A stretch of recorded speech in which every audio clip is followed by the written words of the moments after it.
네, 오늘의 예배에 나오신 여러분 주님으로 환영하고 축복합니다. 제가 이제 오늘도 교회에서 계속 사역이 있어서 그래서 이제 오늘도 교회에서 녹화로 오늘의 예배 드리게 된다는 점 양해 말씀드리면서 오늘 우리에게 주신 하나님의 말씀 함께 살펴보겠습니다. 열왕기하 15장 1절에서 12절까지 말씀 함께 살펴보겠습니다. 이스라엘 왕 여로보암 제27년에 유다 왕 아마샤의 아들 아사랴가 왕이 되니 그가 왕이 될 때의 나이가 16세라. 이스라엘에서 50년간 다스리니라. 그의 어머니의 이름은 여골리아라. 예루살렘 사람이더라. 아사랴가 그의 아버지 아마샤의 모든 행위대로 여호와 보시기에 정직히 행하였으나 오직 산당은 제거하지 아니하였으므로 백성이 여전히 그 산당에서 제사를 드리며 분향하였고 여호와께서는 왕을 치셨으므로 그가 죽는 날까지 나병 환자가 되어 별궁에 거하고 왕자 요담이 왕궁을 다스리며 그 땅의 백성을 치리하였더라. 아사랴의 남은 사적과 행한 모든 일은 유다 왕 역대지략에 기록되지 아니하였느냐. 아사랴가 그의 조상들과 함께 잠에 다윗성에 그의 조상들과 함께 장사되고 그의 아들 요담이 대신하여 왕이 되니라. 유다의 왕 아사랴의 제38년에 여로보암의 아들 스가랴가 사마리아에서 6달 동안 이스라엘을 다스리며 그의 조상들의 행위대로 여호와 보시기에 악을 행하여 이스라엘로 범죄하게 한 느밧의 아들 여로보암의 죄에서 떠나지 아니한지라. 야베스의 아들 살룸이 그를 반역하여 백성 앞에서 쳐 죽이고 대신하여 왕이 되니라. 스가랴의 남은 사적과 이스라엘 왕 역대지략에 기록되느니라. 여호와께서 예후에게 말씀하여 이르시기를 내 자손이 4대 동안에 이스라엘 왕위에 있으리라 하신 그 말씀대로 과연 그렇게 되니라. 아멘. 오늘 본문에는 그 남유다의 왕 한 명 그리고 북이스라엘의 왕 한 명 이렇게 한 명씩이 각각 소개되어 있거든요. 이제 어저께 살펴보았던 남유다의 왕, 그 포로로 끌려갔다가 돌아와서도 여전히 끝까지 돌이키지 않고 비참한 최후를 맞이했던 아마샤, 그리고 그 아마샤의 아들 아사랴가 오늘 이제 본문에 등장하는 두 명의 왕, 북이스라엘 왕 한 명, 남유다 왕 한 명인데 그 남유다 쪽의 왕, 그게 바로 아사랴고요. 북이스라엘 역시 어저께 살펴봤던 그 여로보암과 똑같은 이름, 여로보암의 2세, 그 가장 그 당시 어쨌든 아합 이후에 북이스라엘의 가장 강성한 시대를 부과할 만큼 어마어마한 영토를 만들었고 어쨌든 그 가장 강력한 북이스라엘을 만들었지만 그러나 성경은 그의 어떠한 업적도 기록하지 않고 그저 그가 땅을 많이 차지했고 우상을 숭배했다고 기록했던 그 여로보암 2세의 아들 스가랴, 요 두 명, 아사랴와 스가랴, 이 두 명의 왕이 이제 오늘 본문의 이야기의 주된 스토리입니다. 먼저 우리가 이 아사랴를 먼저 이 아사랴 왕을 좀 살펴보게 되는 게 이 아사랴가 좀 복잡합니다. 왜냐하면 이 아사랴라는 말함이 아자르야라는 단어, 돕다, 구조하다라는 뜻과 여호와를 가르치는 야가 결합된 형태예요. 그러니까 이 아사랴는 여호와께서 도우셨다 이런 의미인데 이 아사랴가 역대기에 가면 우시야라고 기록되어 있어요. 우시야는 힘과 능력, 이런 단어, 그리고 여호와. 그러니까 여호와는 나의 힘이시다, 여호와의 능력, 이런 의미를 가진 우시야로 이름이 바뀌어요. 그래서 열왕기에서는 아사랴라고 기록되어 있고 역대기서에서는 우시야라고 기록되어 있는. 그래서 그 이유에 대해서 여러 견해가 있는데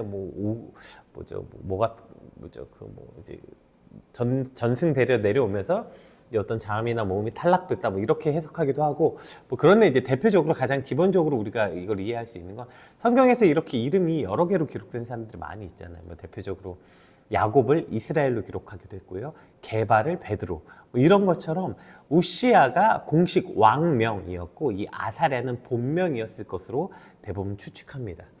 어쨌든 이제 오늘 본문에서는 이 아사랴에 관한 내용이 이제 별로 비중있게 다뤄지지 않고 역대기에 자세히 이제 기록돼 있어요.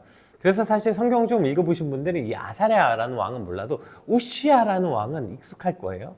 네, 언젠가 우리가 이제 또 역대기서에서 이제 우시야 왕으로 살펴보게 되겠죠. 그럼 그때 이거 아사랴구나 이제 그때 그렇게 생각하시면 되고, 어쨌든 우리에겐 이 우시야 왕이 더 익숙하지만 본문에 아사랴라고 기록되어 있으니까 오늘 설교에서는 아사랴로 명칭을 통일하도록 하겠습니다. 자, 그럼 이 아사랴, 이름이 두 개인 이 아사랴의 이야기를 먼저 우리 1절에서 7절까지 말씀 함께 살펴보겠습니다. 이스라엘 왕 여로보암 제27년에 유다 왕 아마샤의 아들 아사랴가 왕이 되니 그가 왕이 될 때의 나이가 16세라. 예루살렘에서 50년간 다스리니라. 그의 어머니의 이름은 여골리아라. 예루살렘 사람이더라.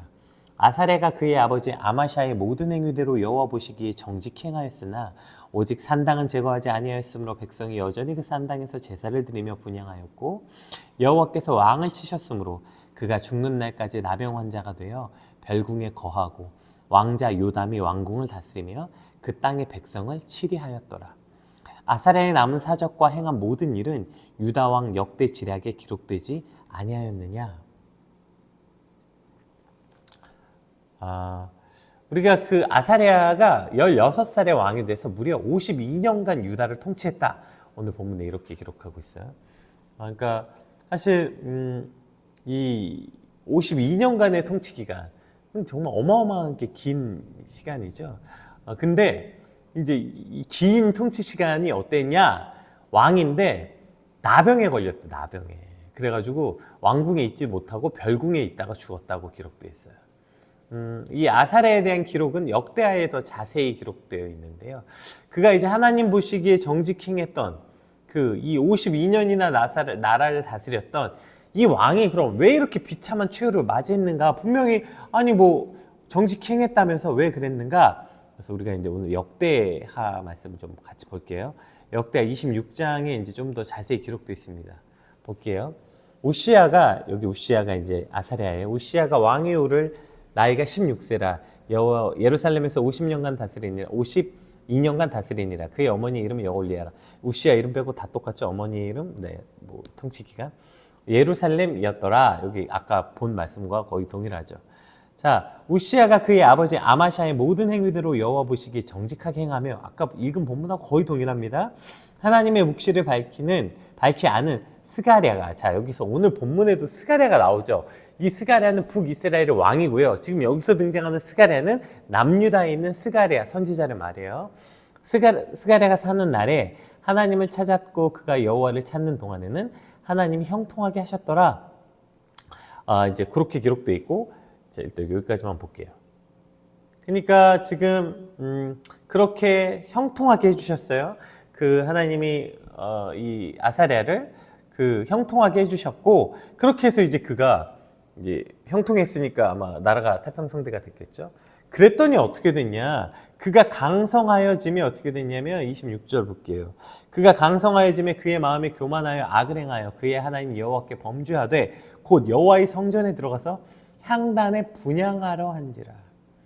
지금 자기가 이제 제사장도 아닌데 들어가서 향단에 분향을 하려고 했던 거예요. 그리고 이 사건 때문에 이제 뒤에 쭉 나오겠지만 이걸 이제 막 제사장에 맞고 막 80명이 모여서 가고 어쩌고 그러다가 결국 이 사건 때문에 나병에 걸리게 됩니다.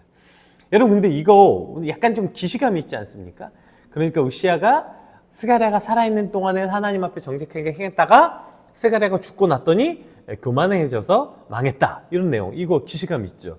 우리 지난주에 살펴봤던 이거 이 아사랴의 할아버지 요아스의 기록과 똑같잖아요. 그러니까 아달랴 그 무서운 할머니 손에서 그 어린 나이에 왕으로 올라서 자신을 왕으로 만들었던 제사장 여호야다가 살아있을 동안에는 그가 하나님 보시기에 정직하게 행하였다가 여호야다가 죽자마자 1년 만에 악을 행하다가 반역이 일어나서 죽게 됐던 그 할아버지의 모습과 오늘 지금 이 아사랴의 모습이 거의 동일하죠.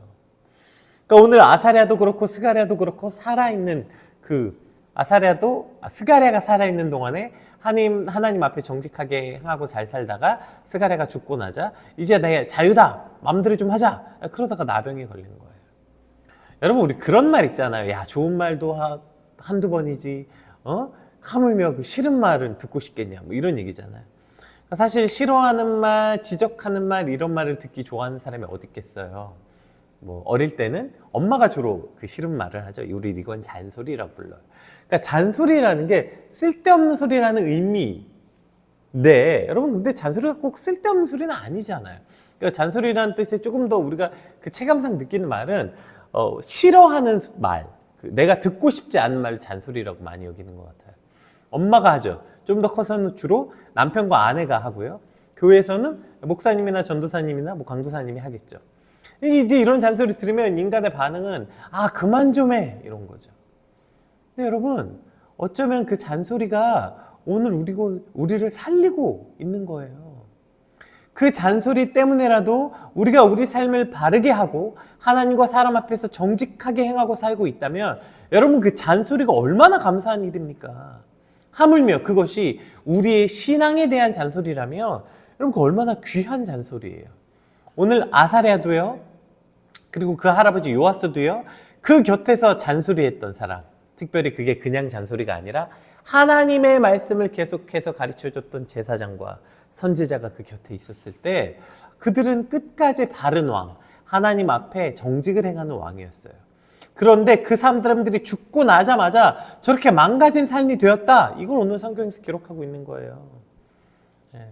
교회 가라, 성경 봐라, 기도해라, 하나님께 맡겨라. 이러한 이야기, 이 잔소리를 부모나 아내나 남편이나 뭐 목사님이나 전도사님들 여러분 이런 얘기할 때 저 말들을 통해서 하나님이 나를 인도하고 계시는구나. 그걸 깨닫고 감사해야 되는 거죠. 근데 지긋지긋해. 저 또 교회 얘기, 또 기도하라는 얘기. 뭐 말만 하면 기도하라고 그러고 말만 하면 저 성경 보라 그러고. 여러분, 그렇게 따진다면 사실상 성경이 어쩌면 잔소리 아닙니까? 하나님이 인간에게 하시는 잔소리. 물론 하나님의 이 생명의 말씀을 잔소리 따위로 표현할 수 없지만 아까 제가 얘기했잖아요. 이 잔소리라는 게 사실 쓸데없는 말이 아니라 내가 듣기 싫어하는 말을 우리가 잔소리로 체감상 느낀다고요. 여러분, 엄마가 하는 말이 피가 되고 살이 되는 말인 거 모릅니까? 그거 다 알죠? 뭐 옷 따뜻하게 입어라, 밥 잘 먹고 다녀라. 그 피가 되는 말, 진리 같은 말인데 그걸 내가 듣기 싫어하니까 잔소리라고 치부해버리는 것처럼 하나님의 생명의 말씀, 하나님의 진리의 말씀도 우리가 듣기 싫은 말로 생각해버리면 성경 사실 잔소리처럼 맞죠? 근데 여러분, 엄마가 하는 말 들으면 피가 되고 살이 된다고 했죠. 똑같죠? 근데 그 잔소리라고 우리가 여기는 그 잔소리 들으면 사는 거예요. 오늘 그 잔소리 듣고 치우고 잔소리 듣고 내 삶을 바꿔내면 사는 거라고요. 근데 그 소리 안 듣고 지 마음대로 하려다가 자기 인생 다 망하고 나중에 자기 인생 다 망한 다음에 그때 엄마가 나를 때려서라도 말을 듣게 했어야지 이런 말도 안 되는 소리 하고 있는 거죠. 오늘 우리에게 그런 잔소리 해준 사람이 있습니까, 여러분? 그럼 감사하게 여겨야 돼요. 감사하게. 또 무엇보다 우리가 누군가에게 그러한 사람이 되길 소망해야 돼요. 내가 쓸데없이 그런 말 뭐하러 해. 여러분, 성경이 뭐예요? 말씀이 선포되는 거죠. 하나님의 말씀. 하나님이 인간을 향한 잔소리. 그거 들으면 사는 거라니까요. 그러니까 자기 감정과 자기 생각이 투영된 정말 쓸데없는 지긋지긋한 잔소리 말고요. 옷 치워라. 이런 자기 옷도 안 치우면서 이런 거 말고 사람을 살리는 잔소리. 그 사람을 향해서 하나님께로 인도하는 잔소리. 그 생명을 향해, 영혼을 향해 선포되는 그 하나님의 잔소리. 여러분, 그 잔소리를 하는 사람, 오늘 그것이 저와 여러분의 역할이 되길 주님의 이름으로 축복합니다. 그것이 누군가를 살리고 온전케 하게 한다면 때로는 지긋지긋해. 왜 내 인생에 왜 자꾸 끼어들어서 잔소리해? 이러한 원망을 들을지언정 주저하지 않고 그 하나님의 말씀을, 그 길을 가는 저와 여러분의 삶이 되시길 주님으로 축복합니다. 그럼 오늘 요아스도 그렇고 이 아사랴도 그렇고 왜 저 잔소리하는 사람이 없어지자마자 저렇게 된 걸까요? 오늘 성경에서는 이걸 교만해서라고 돼 있거든요. 교만해서. 그러니까 이걸 잘 한번 생각해 보세요. 이 요아스하고 아사랴 특징이 있죠. 둘 다 어릴 때 왕이 됐어요. 어릴 때. 그러니까 어릴 때 왕이 됐어요. 그러니까 그때는 어렸으니까 내가 잘 몰랐으니까 그러니까 내가 여호야다의 잔소리도 듣고 스가랴의 잔소리도 듣고 들었는데 근데 이제 둘 다 죽은 거예요. 그럼 이제 내가 나이가 몇 살인데 내가 지금 저런 얘기를 들어. 내가 왕을 몇 년이나 했는데 야 이제 내 마음대로 하겠다 하는 거죠. 이것을 성경에서 교만이라고 말했다. 교만이라고. 여러분 나이 먹으면 뭐 진리에 가까워집니까? 나이 먹으면 어릴 때보다 더 좋은 믿음이 되는 거예요? 아니요. 오히려 더 조심하고 더 경계해야 돼요. 우리가 어릴 때는 혹은 뭐 어떤 회사나 어떤 일을 처음 시작할 때는 이런저런 조언을 해주시는 분들이 많아요. 네. 그런데 나이 들수록 여러분 누가 우리한테 와서 그런 조언을 해줍니까? 누가 잔소리를 해요? 직급이 높아지면 높아질수록 누가 잔소리를 해요? 안 해요. 그러다가 누군가 조언해주면 야 내가 이제 나이 먹어서 이제 나한테 조언해주는 사람도 없는데 저렇게 해준 사람이 있어 참 감사하다. 야 내가 이제 직급이 높아지면 높아질수록 누군가 나한테 잔소리해주는 사람 없어가지고 불안했는데 누군가 저렇게 바른 소리 해줘서 참 고맙다 가 아니라 나이를 먹고 직급이 높아졌는데 누가 저런 조언을 하면 뭐라 그래요? 안 들어. 그걸 교만이라고. 아사랴가 성전에 들어가서 그 분향을 하려고 했어요. 이제 그랬더니 제사장들이 나와서 이제 맞고 뭐 난리가 났죠. 근데 그때 막무가내요. 왜요? 내가 왕이야. 야 너네 이제 뭐지? 내가 맨날 스가랴 말 듣고 그랬더니 니들도 나 무시하냐? 이런 거 아니에요. 야 이제 내가 왕이야. 내가 맨날 스가랴 말 들어줬으니까 스가랴는 내가 내 부모 같고 아버지 같고 그러니까 내가 들어준 거지. 니들도 감히 나한테 스가랴처럼 대하려고 해? 야 내가 왕인데 안 되는 게 어딨어? 그러다가 저 나병 걸린 거라니까요. 네. 그럼 나이 먹을수록 직급이 높아질수록 더 성숙해져야 되는데 더 완악해지고 더 유치해져요. 감히 나한테 이런 말을 해? 새파랗게 어린 네가 감히 나한테? 감히 내가 사장인데 내가 더 직급이 높은데 새파란 저 신입사원이 나한테 이런 말을 해? 내가 나이가 몇 살인데 이런 말을 들어? 그러면 이런 표현들. 그러면 우리가 믿음이 있다면 진짜 이런 말은 진짜 하면 안 돼요. 그러니까 특히 그 감히라는 말처럼 무서운 말이 어디 있습니까? 감히라는 게 뭐예요? 내가 너보다 훨씬 높은 사람이다 이런 뜻이죠. 그래서 오늘 성경에서 교만이라고 말한 거예요. 저 역대하에서 오늘 이 우시야 그러니까 오늘 본문에서 아사랴가 나병 걸린 이유가 그가 교만하여져서라고. 교만하여져서. 뭐가 감히 네가 나를 내가 뭔데요? 죄인이죠. 죄인이 감히가 어디 있어요? 감히가 내가 죄인인데. 우리가 누군가에게 약간 이런 감정 감히 나한테 이런 말을 해? 약간 이런 언짢은 마음이 든다면 깜짝 놀라야 돼. 깜짝 놀라야 돼. 내가 지금 이렇게 교만하구나. 내가 나이가 몇 살인데 이런 취급받나. 내가 나이가 몇 살인데 이런 잔소리 들어야 되나. 이런 생각 들으세요? 그럼 깜짝 놀라야 돼요. 누군가 우리에게 해주는 조언과 교훈에 귀가 막혔어요? 그럼 깜짝 놀라야 돼요. 왜요? 그게 교만이니까. 교만인데 왜 깜짝 놀랄까요? 여러분 왜 교만을 우리가 깜짝 놀라야 될까요? 지금 잘 보세요. 북이스라엘의 왕과 남유다 왕의 얘기가 쭉 나오잖아요. 열왕기상하에. 자, 그런데 북이스라엘의 왕들이 망한 이유는 한 가지였죠. 계속 여로보암의 길. 그러니까 우상 숭배했다고요. 그러니까 북이스라엘은 애초부터 하나님을 제대로 섬겨 왕이 없어요. 별로. 거의 없어. 그러니까 그들은 그냥 그렇게 살다 망했어요. 하나님을 온전히 섬기지 않았다고요. 근데 남유다는 어떻게 됐냐면 보세요.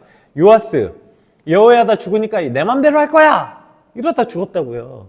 반란 일으켜서. 아마샤, 그 아들 아마샤가 이제 왕이 됐어요. 잘 통치했어요. 정직하게. 그러다가 이제 하나님의 은혜로 에돔에게 크게 전쟁에서 대승을 거뒀어요. 갑자기 마음이 교만해져가지고 북이스라엘 왕을 향해서 야 너도 일로 와봐. 이로 선전포고 했다가 북이스라엘 왕이 이게 나무 얘기하고 어쩌고 그러다가 결국에 포로로 끌려가잖아요. 포로로 끌려갔다가 돌아와서도 끝까지 돌이키지 않고 있다가 여기 반역해서 또 죽었죠. 반란 일어나서 또 죽었죠. 그리고 오늘 아사랴도 교만했다가 나병에 걸렸다고요. 그러니까 지금 유다 왕들은 계속 왜 망한 거예요? 교만해서 죽고 교만해서 망했다고요. 잠언 16장에 아주 유명한 말씀 있죠? 세 번역으로 한번 읽어볼게요. 교만에는 멸망이 따르고 거만에는 파멸이 따른다. 이거 여러분, 근데 이걸 우리가 약간 어떻게 느끼냐면, 여러분 비유 같은 게 아니에요 이거. 뭐죠? 교만은 패망의 선봉이요. 이거 그냥 여러분 뭐보다 비유 같은 거 아니에요. 이거 팩트예요, 팩트. 교만하면 멸망하고요, 거만하면 파멸하는 거, 이거 팩트라고요. 지금 남유다 왕이 그렇게 됐다고요. 계속 지금 그걸 기록하고 있는 거예요. 우리가 지금 이 열왕기 그리고 특히 역대기서를 보면서 이걸 우리가 잘 봤다면, 이 잠언 말씀 들으면 이걸 감히 어떻게 이거 비유나 이런 걸로 생각 안 해요. 이거 그냥 맞아, 실제 역사가 그랬어 라고 볼 수 있겠죠. 우리 이사야 13장 11절만 읽어볼게요. 내가 세상의 악과 악인의 죄를 벌하며 교만한 자의 오만을 끊으며 강포한 자의 거만은 낮출 것이며, 계속 얘기하시죠. 하나님의 악인의 죄를, 특히 악인의 죄 뭐래요? 교만, 오만, 강포, 거만, 이거 가만두지 않겠다는 거예요, 하나님이. 왜요? 이 교만이 죄의 근본이에요. 여러분, 죄가 뭐예요? 내가 하나님이 되겠다 아니에요. 이제 내가 하나님이 자리에 오르겠다, 그게 교만이죠. 이걸 지금 우리말로 하면 뭐예요? 내 맘대로 하겠다, 내 맘대로. 이게 죄의 습성이라니까요. 그 하나님 이걸 절대로 가만두실 수가 없는 거예요, 그 죄를. 오늘 본문에 보면 북이스라엘 왕이 한 명 등장하거든요. 북이스라엘 왕이 한 명 등장하는데, 오늘 이 왕도 아주 굉장히 특별한 히스토리를 갖고 있어요. 우리 8절에서, 그러니까 우리가 사실 그동안 북이스라엘은, 그러니까 여로보암의 길로 가서 망했는데, 오늘 이 왕도 여로보암의 길로 가서 망해요. 근데 이 왕은 한 가지 더 그 히스토리를 갖고 있죠. 유다 왕 아사랴의 제 38년에 여로보암의 아들 스가랴가 사마리아에서 6달 동안 이스라엘 다스리며, 자, 몇 달 동안? 스가랴, 아까 얘기했던 그 스가랴 아니고 왕 스가랴예요. 6달 동안 왕이 됐대요. 6달 동안. 그의 조상들의 행위대로 여호와 보시기에 악을 행하여 이스라엘 범죄하게 한 느밧의 아들 여로보암의 죄에서 떠나지 아니한지라, 야베스의 아들 살룸이 그를 반역하여 백성 앞에서 그를 쳐 죽이고 대신하여 왕이 된. 6달밖에 왕이 안 되고 백성들 앞에서 이렇게 끔찍한 죽임을 당한 것으로 끝이 나요. 이 스가랴 왕은. 스가랴의 남은 사적과 이스라엘 왕 역대지에 기록되니라. 여호와께서 예후에게 말씀하여 이르시기를 내 자손이 4대 동안 이스라엘 왕 위에 있으리라 하신 그 말씀대로 과연 그렇게 되니라. 자, 왜 이 스가랴가 조금 특별한 히스토리를 가졌냐면 이 아버지 때문이에요. 자, 스가랴 아버지가 누구예요? 여로보암 2세. 어제 살펴봤잖아요. 이 여로보암 2세, 북이스라엘의 가장 강력한 왕 중에 하나였다고요. 아합 시대 이후에 가장 북이스라엘을 번영의 시대로 이끌었어요. 어마어마한 영토를 가졌어요. 우리나라 왕으로 따지면 광개토대왕 뭐 이런 거겠죠? 그거 생각해보세요. 그리고 이제 그의 적통을 이은 아들이 딱 뒤를 이어서 왕이 된 거예요. 그러면 사실 손가락만 빨아도 나라 어느 정도 운영되는 거 아니에요? 이미 나라가 그렇게 부강했다니까요? 그럼 아버지 때 이 정도 했으니까 내가 이제 왕이 되면 나야 뭐. 대충 뭐 신용만 해도 나라 굴러가는 거 아니에요, 이미? 그 가장 강력했던 왕이, 그런데 그 아들이 왕이 되자마자, 그렇게 하고 올라갔다가 6개월 만에 저 비참하게 반역이 일어나서 백성들 앞에 죽임을 당했다고요. 그 유명한 오므리 왕조를 끝낸 예후 왕조 역시 이 스가랴를 통해서 이제 끝이에요. 이제 예후 왕조가 끝납니다. 스가랴를 통해서 이제 예후 왕조가 끝나요. 자, 그리고 뭐라고 기록해요? 하나님께서 예후에게 내가 4대 동안 이스라엘 왕위를 지켜주시겠다고 하신 말씀대로 됐다는 거예요. 니네가 어마어마한 영토를 가졌고 군대를 가졌고 어쩌고 그 경제적 능력이 있고 그걸로 왕 못한다는 거예요. 얼마나 믿는 게 많았겠어요. 이 스가랴가 아빠가 여로보암 2세였다니까요. 아버지가 이만큼 해놨으니까 나는 뭐 더 대단한 일 할 수 있겠다고 생각했겠죠. 6개월 만에 끝나는 거, 6개월 만에. 왜요? 하나님은 교만을 그냥 두시지 않으니까요. 그래서 선줄로 착각하는 너희들 넘어질까 조심하라 이야기하신 거죠. 여러분, 우리가 이 교만을 내가 교만했네, 맞아, 더 겸손해야지, 이 교만을 자꾸 우리가 그 도덕적 규범으로 착각을 해요. 그러니까 뭐죠? 벼는 익을수록 고개를 숙인다, 이런 거 있잖아요. 그래서 우리가 그 바깥에 나가서 교만하지 않아야 돼, 겸손해야 돼, 사람 겸손해야 된다, 이걸 도덕적 규범으로 생각해요. 여러분, 근데 신앙에서의 교만은 그런 거 아니에요. 신앙에서 교만은 그래, 내가 교만했네, 내가 조금 더 나은 사람이 되지 못했네, 내가 더 착한 사람이 되지 못했네, 이런 의미가 아니라, 여러분, 교만, 아까 봤잖아요. 교만에는 멸망이 따르고 거만에는 파멸이 따른다니까요. 교만해서 다 망했다니까요. 그게 오늘 본문 내용이라고요. 그래서 여러분 교만은 그래서 깜짝 놀라야 돼요. 교만은 그냥 내가 오늘 좀 교만했네. 내일은 더 착한 사람이 돼야지. 내일은 더 겸손한 사람이 돼야지가 아니라 교만했네. 깜짝 놀랄 때 교만하면 죽는데? 교만하면 멸망하는데? 교만하면 파멸하는데? 빨리 기억해야 돼요. 그리고 오늘 그 교만의 사람의 특징이 뭐였어요? 요아스 그리고 오늘 이름이 두 개서 자꾸 헷갈려. 아사랴 둘 다 뭐예요? 안 들어. 이제 내 맘대로 하겠다. 그럼 이제 안 듣는 거예요. 잔소리 안 듣겠다는 거예요. 그러다가 어떻게 돼요? 망하는 거예요. 망하는 거. 그래서 여러분 나이 들면 들수록 직급이 높아지면 높아질수록 더 들어야 돼요. 더 젊은 사람들하고 많이 대화하고 더 직급이 높으면 신입사원들하고 더 이야기하고 들어야죠. 예. 특히 저 같은 목사들은 더더욱 그렇겠죠. 여러분 전도사 때나 부교육자 때는 많이 혼나고 막 말해준 사람 많아요. 성도들한테도 혼나고 선임 사역자들한테도 혼나고 담임 목사한테도 혼나고. 근데 이제 담임 목회 시작하면요 누가 말합니까? 누가 말 안 해요. 성도들이 잘 말 안 해. 그래서 망하는 거예요. 그래서 더 이상 누군가 나에게 조언하고 나를 교훈해 준 사람이 없다? 그럼 빨리 깜짝 놀라야 돼요. 이러다 내가 망할 수도 있겠구나 생각해야 돼요. 더 중요한 건 특히 이제 저 목사뿐 아니라 성도도 그렇고요.